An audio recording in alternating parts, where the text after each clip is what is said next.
হরে কৃষ্ণ বন্ধুরা, রাধে রাধে।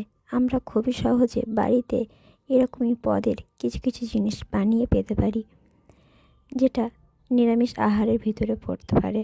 তো চলুন ঝটপট দেখে নিই কী বানালাম আজকে, যা একাদশীর দিনও আমরা এইভাবে পেতে পারি। এখানে প্রথম নিয়েছি সাবুদানা, যেটা মোটা মোটা সাবুদানা সেটাই, কারণ মোটা মোটা সাবুদানা এটি আগে থেকে ভিজিয়ে রাখতে হবে।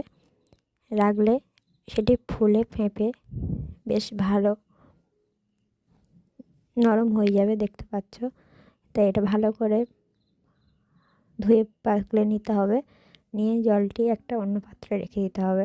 এমন সমান করে নিয়ে জলের যে পরিমাণটা আছে সমান সমান করে কিছুক্ষণ রেখে দিতে হবে। তাতে নিয়ে নেব কয়েকটি আলু নিয়ে নিয়েছি। পাশে নিয়েছি মশলার ভিতরে আদা বাটা, লঙ্কা বাটা, লবণ, হালকা চিনি আর একটু জিরার মশলা। ভালো করে মিক্সড করে নেব। নিয়ে তারপরে কড়াটা ওপেনে দেব।